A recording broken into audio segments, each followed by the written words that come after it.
La guerre de 7 ans est souvent considérée comme l'un des premiers, si ce n'est le premier conflit mondial. Conflit qui s'étend non seulement en Europe mais également dans l'Amérique, est un théâtre très complexe. La région de la Nouvelle-France, colonie française au début des hostilités, se retrouve alors entremêlée dans les conflits de sa métropole. Plutôt que de se concentrer sur les multiples batailles et les impacts militaires, nous allons surtout nous concentrer sur l'impact civil de la guerre, parce que le petit peuple, lui, il peut rien y faire. Cette fois-ci, à l'émission, les impacts civils de la guerre de 7 ans dans les colonies impériales d'Amérique, que l'on nomme ici la guerre de conquête.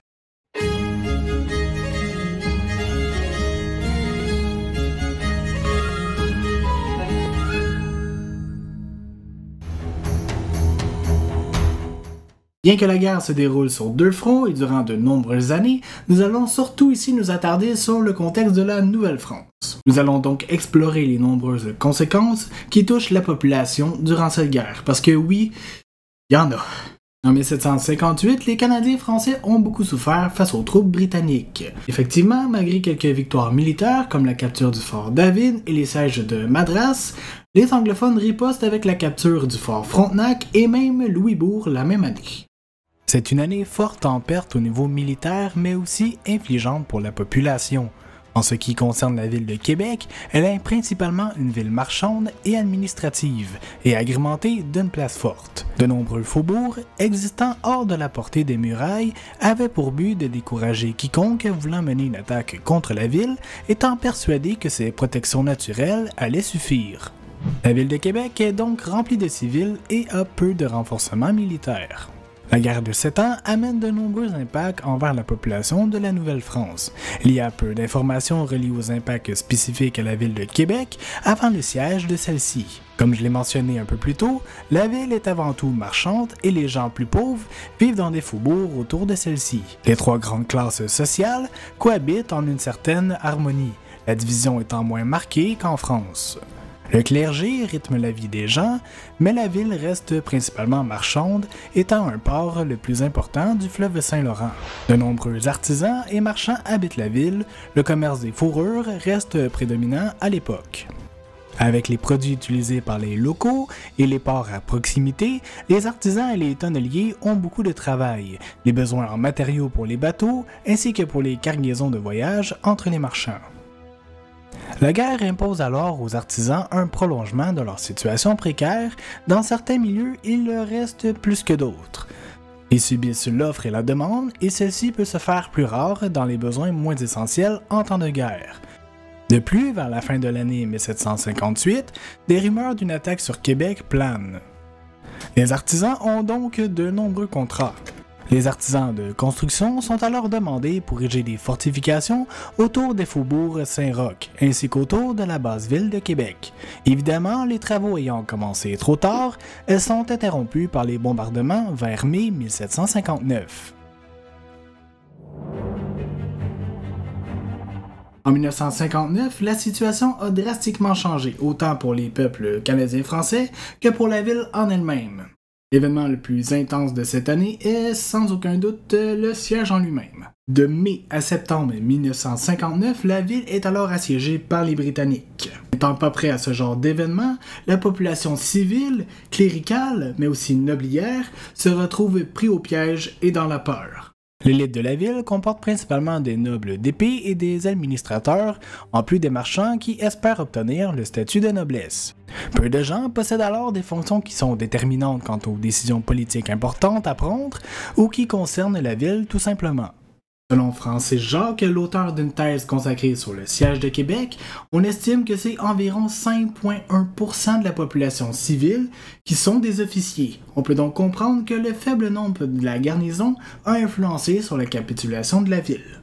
Le siège de Québec, qui dura tout l'été 1759, est sans doute l'événement le plus marquant de la région durant la guerre de 7 ans.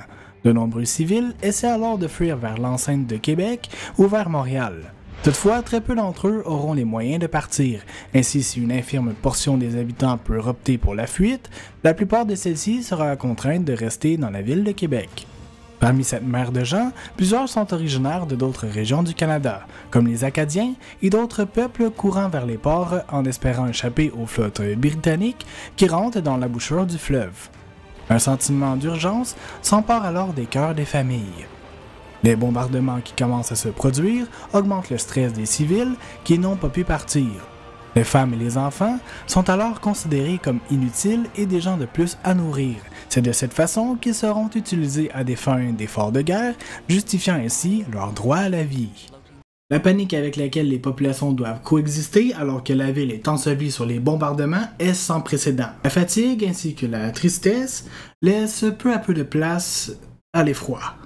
Comme l'explique Bernard Andrès, enfin, le plus marquant de tous à nos yeux, le témoignage d'un anonyme placé au cœur de la tourmente, remarquablement informé, mais aussi des plus critiques à l'égard des malversions qu'il observe, ce garde-magasin suit, attristé, le déclin de la pauvre ville de Québec, écrasée sous les bombes. En dehors des effets de la guerre qui se fait sentir sur l'environnement et les ressources, la population se laisse envahir par la tristesse profonde de voir leur ville être défigurée par les bombes. Un autre point qui affecte la société canadienne de Québec est sans aucun doute le rationnement, mais les pénuries générales au fur et à mesure que le siège persiste. Les divergences entre Montcalm et Lévis pèsent de plus en plus sur la population qui remarque davantage les conflits des chefs et perdent peu à peu espoir envers leur porte-étendard. Le dernier impact que subit la population est évidemment les maladies, malgré la présence d'infirmières et de sœurs de l'hôpital général. L'approvisionnement médical ne garantissait pas une bonne santé, comme le démontrent trop bien les retours de la garnison pendant le siège de Québec, des maladies comme le scorbut faisant partie de la vie nord-américaine, et, avec la guerre, des maladies contagieuses se propageaient parmi les civils et les soldats.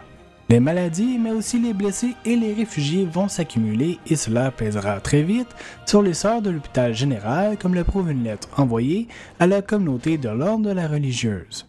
Le sultan de notre repos était celui de l'office divin. Encore était-il bien interrompu par le bruit des bombes et des boulets, toujours dans la crainte que l'ennemi les dirigeât sur notre maison. Ainsi, cela démontre que les sœurs étaient débordées, en plus d'être toujours anxieuses, que les attaques atteignent le bâtiment où elles étaient. Enfin, 1760 marque la ville de Québec sous l'influence anglaise. Malgré une tentative de récupérer la ville, avec la bataille de Sainte-Foy le 28 avril, c'est un échec. Les alliés autochtones des Français mènent plusieurs attaques au cours de l'année. Les Cherokees, plus particulièrement, attaquent le fort Prince George le 16 février et capturent le fort Lombourg le 7 août, soit quelques mois plus tard. Quant à Montréal, elle se rendit le 16 septembre devant Hermèche. La capitulation de Montréal, c'est la fin de la Nouvelle-France malgré les combats qui vont durer par la suite. Bien que la population reste très optimiste quant à la finalité de la guerre et la victoire française, cependant, en 1760, la population doit se rendre à l'évidence que l'Amérique se trouve officiellement sur l'autorité britannique. À la suite de nombreuses années de guerre, de peur et de blessures, les colonies d'Amérique sont meurtries et laissées à elles seules. Par un manque de ravitaillement causé par un contexte politique encore fragile, c'est le visage entier d'un continent qui change. Vous l'aurez remarqué, les impacts sociaux sont souvent négligés dans des guerres aussi complexes que la guerre de 7 ans. La ville de Québec est alors un cas unique notamment par son emplacement, mais par la mise en place de son siège en lui-même. En seulement 3 ans, les impacts sur la population se font sentir et ont changé drastiquement leur mode de vie, mais également leur mémoire collective. Voilà, c'est tout pour cet épisode, j'espère que vous aurez apprécié celui-ci. Un énorme merci à Noémie Despatie d'avoir réalisé cette recherche et d'avoir ainsi permis la conceptualisation de cette vidéo. Si vous l'avez apprécié, n'hésitez pas à mettre un pouce, à commenter comme à l'habitude, activer la petite cloche et abonnez-vous. Et moi je vous dis à la prochaine pour une prochaine vidéo. Bye bye!